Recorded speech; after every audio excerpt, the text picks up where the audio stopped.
I want to show you what are in these three buckets here.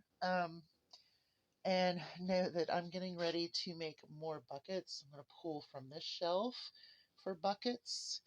I'm going to pull from that little shelf there for buckets, from that shelf, and that's the only places I'm going to be pulling for the buckets.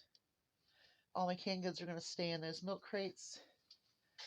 Then we're going to get up here and do a complete overhaul in this cabinet. It's been a minute since we've done it, and a lot of that will be fed.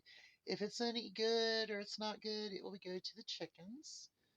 So I have that one to go through. But I want to show you these three buckets. I used a lot of the sugar that I had out, so I'm going to pull probably a 4-pound bag. And I wanted to show you these three buckets that are already assembled, and they still have room for more stuff, and kind of how I pack my buckets.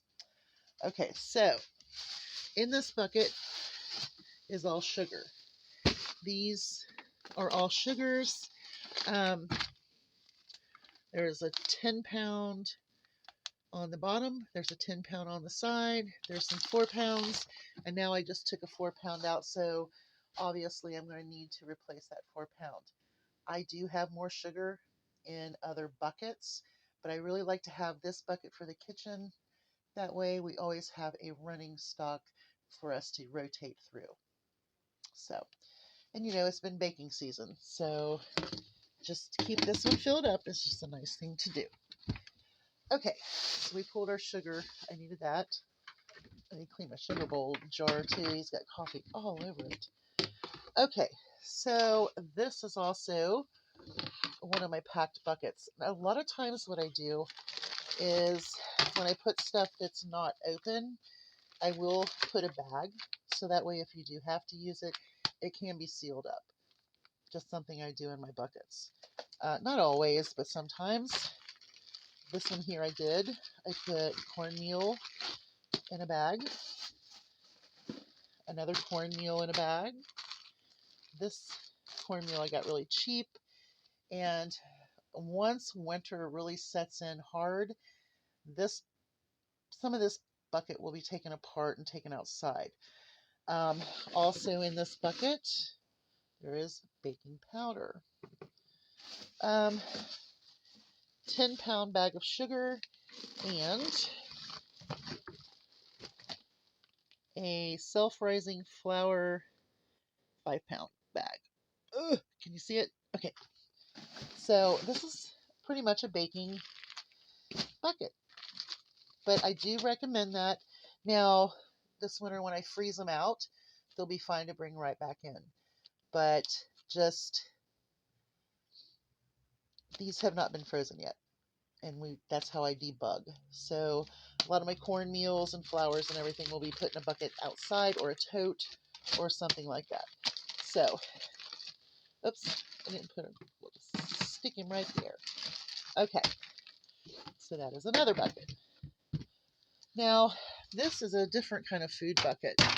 This one has rice. There's 1, 2 of these. These are rices. And then this one has pasta, spaghetti, has ramen noodles, has some long grain white rice in there. There's some macaroni and cheese and some more rice here. So, yeah, that's a starchy bucket. That's a starchy bucket. Okay. Now, the next type of bucket I will be doing will be quick meals like your Norsides, ramens, instant potatoes, things like that. I'll be shoving all of those into a bucket.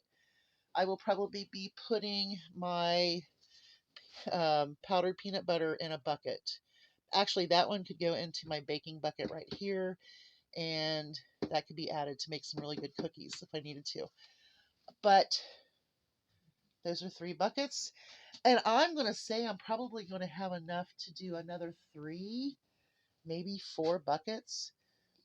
I'm still not ready to put cans in buckets yet.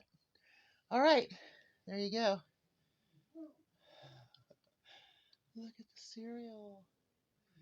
Now this up here is the Chex cereal that I'll be making Chex Mix. This is the Frosted Flakes here that I got for free that were out of date, and they gave me the whole case, and I've already shared some. I need to share some more. And then I always buy Cheerios or Kellogg's when they're on sale. Yeah, I got it all. And I need to go through my snack bins. All right, we're almost to the freezer, guys. Almost to the freezer. Look over there, laying in his little bed. You see this? Dirty. It's filthy. Bye, y'all. Hugs from a distance.